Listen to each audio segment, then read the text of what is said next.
وَلَا تَكُونُوا كَالَّذِينَ نَسُوا اللَّهَ، ان لوگوں کی طرح مت ہو جانا جو اللہ کو بھول گئے۔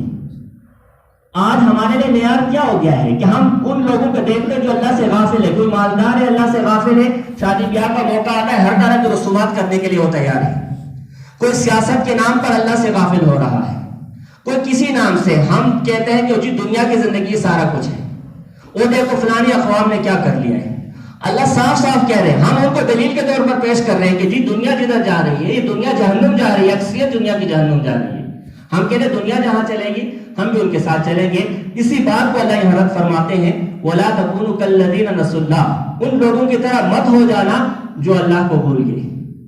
نقصان اللہ کو بلانے کا یہ ہوا فَأَنسَاهُمْ أَنفُسَهُمْ، اللہ نے پھر ان کو اپنی جانوں کو بھی بلا دیا، اپنی جان کو بھول گئے، اپنے فائدے کی جو چیزیں تھے انسان آج ان سے بھی غافل ہو گیا ہے، اور اپنی تباہی کے لیے جتنی بھی چیزیں ہیں انسان کو ساری اکٹھی کر رہا ہے۔ تو ایسے لوگوں کے روش پر نہ چلو اور نہ ان کو دلیل کے طور پر پیش کرو۔ اولئک ھم الفاسقون، یہی لوگ دین کی حدود سے نکلنے والے ہیں۔